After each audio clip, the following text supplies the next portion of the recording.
the ring of a round bell, the rattle of a speed bag. Sights and sounds foreign to most of us. But for 28-year-old KJ Noons, this is his office,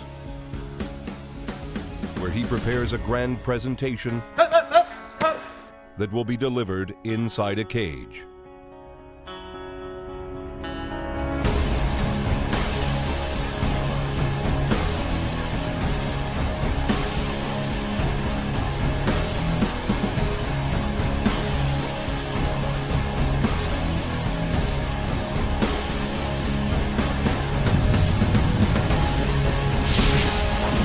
KJ Noons Uncaged. KJ Noons. I fight for Strike Force right now. I got an upcoming fight June 18th. Been training really hard down here in Southern California. Probably have, I think, combined between boxing, kickboxing, MMA, probably, I think, over 40 pro fights now. So, I mean, I've been fighting for a long time, man. Born the son of a fighter, KJ carries on a family tradition, along with his own.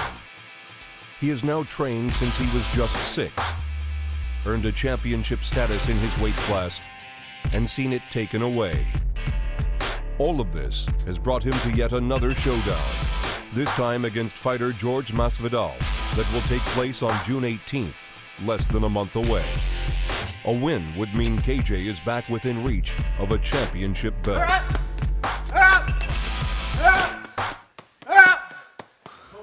Yesterday I was working and sparring a little bit. I got headbutted a couple times. Usually I don't have this mascara on me, you know what I mean? This is a war paint or whatever. These black guys, man, usually it's what, hit and not get hit, right? It's that Hollywood effect. Give me that Hollywood look. A black eye is a minor outcome of the risks involved in the fight game. Over the past 6 months alone, KJ has broken a rib, his nose, his wrist, his foot, and both of his hands. Fortunately, at times, risk holds rewards. What's going on, guys? We're at Quality Toyota, trying to get another car, maybe a hookup on something, because we've been traveling all around Southern California, sparring, working. It's kind of tough to share, you know, a small Honda Civic with 3 people. So I'm gonna see my boy Biff at Quality Toyota and see if we can work some out, maybe get a car. You came here to get a car because you need something while you're training and stuff like that. Yeah. So what kind of car? I mean, so you can dial in. You're done, dude. Okay. What kind of car is it? I'm not telling you. It's a surprise. It's a surprise. Okay. Yeah. And you're gonna owe me big time. There's your surprise. You see this crazy guy? You see this car? It was just so amazing to have just such nice people that are just willing to help somebody out. This is the nicest truck that I have, and it fits his style perfectly. I would say that's 100% ass-kicking truck. And he, you know, donated the car so I could get my training camp and whatever else. I'm going to be training for a while, so he's definitely hooking me up. I mean, this is the sickest car I mean, to me, this is sick. I mean, I used to have a pretty couple nice cars. I like really nice cars, but this is just like my style, you know, white, black rims, truck. It's just a lot of space. It's easy to throw all the sweaty stuff in the back, and I'm just totally stoked, man. I feel like I feel blessed, you know. That's the best way I can describe. I just feel blessed.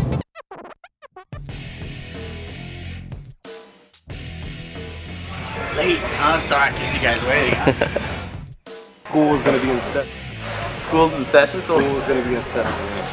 So you're going to 1, 2, level change. Level, there you go, right here. That's it. 1, 2. Okay. That's what we're looking for, fluidity, punches and bunches. Yep, punches and bunches equal knuckle lunches. Chemo Kamani Rigmaiden met KJ when he was still doing homework at the gym back in Houston. They've trained together now for 13 years, almost half KJ's lifetime. As trainer, Chemo is there to mentally prepare KJ. As a longtime friend, he supplies fighting spirit. Everywhere we go, people want to know who we are. So we tell them Right hand, money shot. That's who. That's who. But while KJ confides in Chemo to be there in his corner, his strategy revolves around no excuses. I like to take my own hands, you know? Had surgery on this hand too before. Broke both hands. Like I said, this is like an everyday thing for me, you know? It's like tying your shoes. You can't tie my shoes every day for me, you know? So I like the feel, you know? I can feel it. Also, you know, in the ring, you know, everybody wants to blame everybody else for whatever problems, the coach or the diet, this, that. In the ring, it's a one-on-one event, so you can only blame yourself at the end of the day. If I win a fight or I lose a fight, you know, I can't blame it on somebody because they wrap my hands wrong. That's me, right? When that bell rings and that door closes, no matter what, my fiance can't hold my hand, my coach can't tell me what to do, all those guys, and if you have one camp, they're not gonna help you in that ring. It's gonna just be you and that guy. On October 9th, 2010, KJ was defeated by opponent Nick Diaz in a unanimous decision. I don't really even think of it as a loss. I mean, I feel like I won the fight, so I just continue and just try to get better myself. I have to look back at the fight and see what could I have done better so I can become a better fighter. What MMA guy punches and kicks like this? Huh? But however close and whatever the cause, every official loss will keep the title shot one more fight away. It really makes you question yourself about your character, your will, and your determination in general in life. This can be, you know, almost like a life lesson for you. So you gotta get up, brush yourself off, and try again, you know what I mean? I have done that in the past. That's what makes really good fighters. That's what makes really good people. That's what makes really good champs, is if you can take a loss, look at the ups of it, and, you know, turn yourself around, brush yourself off, and get up and, you know, swing again. The countdown to a match can be a time bomb of energy that takes its toll on everyone involved. In the chaos leading up to the fight, it is important for KJ to remember to take a deep breath and celebrate those who got him there. We're down here at the, down in San Diego downtown. We're gonna grab a nice bite to eat with my sister. It's her birthday, her 21st birthday, so we're gonna go and have a good time.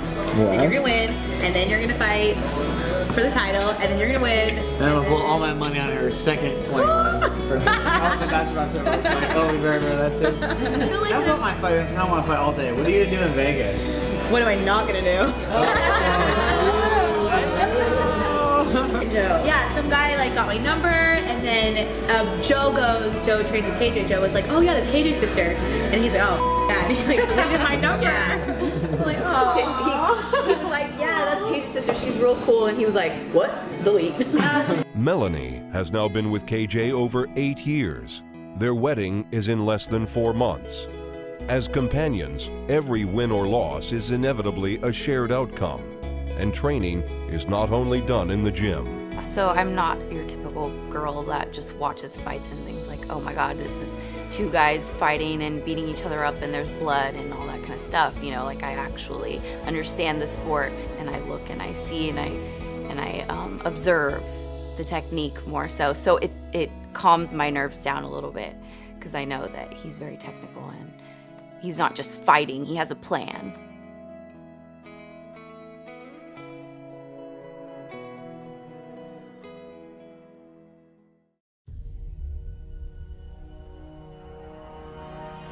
The weight of a loss on a fighter can often be heavy enough to create a career-ending pattern. For KJ Noons, it is crucial that it remains an isolated incident. I'm confident though. I'm confident in my team. I'm confident in how I'm training. Game plan's simple. Rule number 1, keep your hands up. Rule number 2, don't forget rule number 1. Rule number 3, whoop that ass. A new year, a new era, and a new opponent. For this young but seasoned fighter, a new win will mean a long-awaited chance to once again become champion. With Melanie at his side and Chemo in his corner, all that's left is the drive that has brought him this far, and the lack of excuses that keeps him face to face with glory.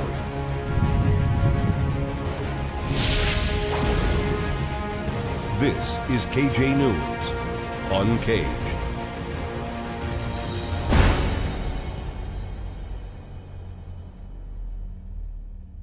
This has been a Ubiquity Broadcasting Corporation production. All rights reserved.